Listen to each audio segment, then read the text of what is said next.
The war is now in Russia.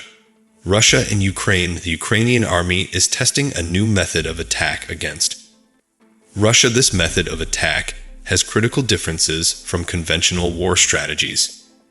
We will take an in-depth look at the new strategy that was baffled Russian soldiers. First, let's look at the data we have. Looking at the maps again will help refresh our memory.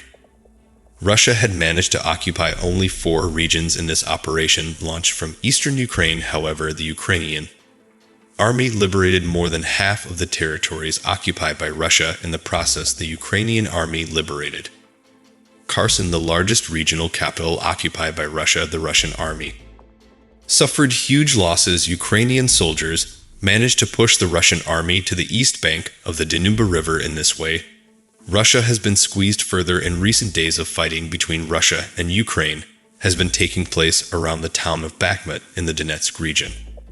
Russia is suffering heavily losses in this area. We can talk about the real developments now, but these details may upset Russian supporters. The Ukrainian Defense Ministry has published a report on Russia's losses in the last 24 hours. In just one day, Russia suffered heavy losses, including 510 soldiers, 5 tanks, and 5 armored fighting vehicles. These huge losses in the Russian army are making the Kremlin's job harder. Here is a list of Russia's total losses so far in this war. 92,200 soldiers, 5,009. 105 armored vehicles, 2,929 tanks. 1915 artillery systems, 1,587 unmanned aerial vehicles. 281 airplane. 264 helicopters, 16 vessels. The Kremlin may think that it cannot win the war after the heavy losses, but they plan to destabilize Ukraine by prolonging to war. This plan is costing the Russian military a lot of money.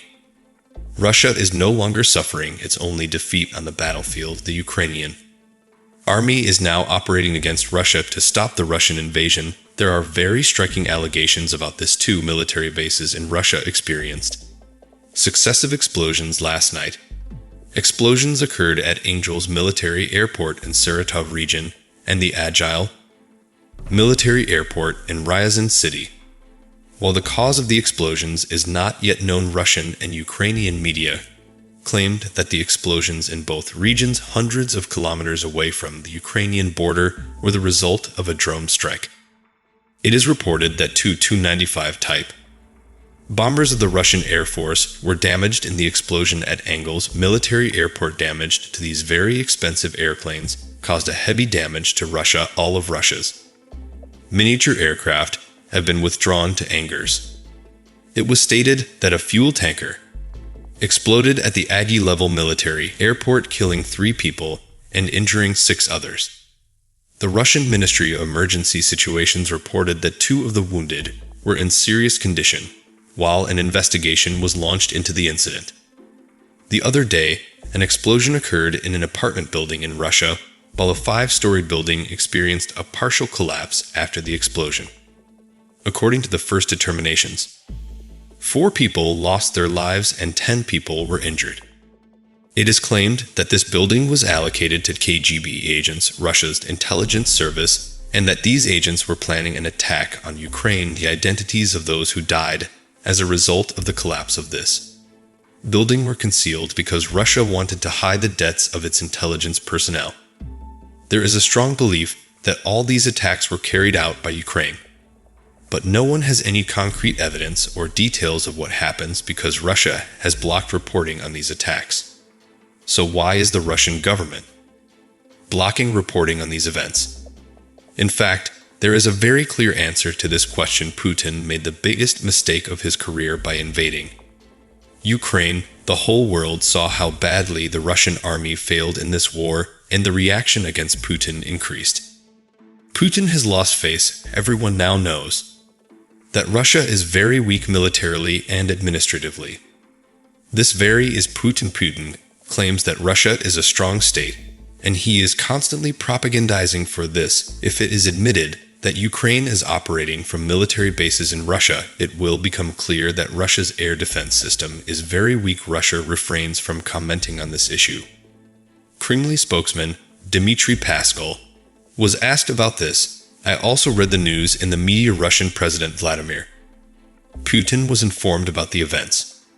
Peskov said. Peskov, who always makes very bold and aggressive statements, this time hesitated to make a statement. This shows that things are getting worse in the Kremlin. According to experts, Ukraine will now step up its operations in Russia. The Ukrainian army plans to disrupt all Russian offensive plans. Many military bases in Russia can be hit by Ukrainian drones. This forces the Russian army to abandon its offensive position because Russia now has to play defense. These attacks are also increasing the backlash against Putin, unable to protect his country. Putin's reputation is diminishing more and more. The number of people take a part in anti-Putin protests in Russia is increasing every day. Putin is having great difficulty in maintaining his power. Thanks to these operations, the Ukrainian army is also ending Putin's political career. This increases the political uncertainty in Russia. Russia is intensely debating who should succeed Putin. The power struggles in Russia are escalating. Tension in Russia is quite high due to these struggles. Some bureaucrats and commanders have started to cooperate with some politicians in order to be appointed to critical positions. As a result, the chaos in the Russian state is growing. Ukraine's strategy has succeeded in stirring up Russia. Ukrainian leader Zelensky is succeeding in varying Russia down with the strategic decisions he has taken in this war. Having defeated the Russian army at the front, Zelensky has now succeeded in creating chaos in Russian politics. In this way, he continues to inflict the heaviest defeat on Putin. Zelensky is putting Putin in a worse situation every day with his unprecedented war strategies. Fortune, one of the most experienced politicians in the world and a spy for years, is helpless in the face of Zelensky's moves. Zelensky, a former comedian, plays his most painful jokes on Putin.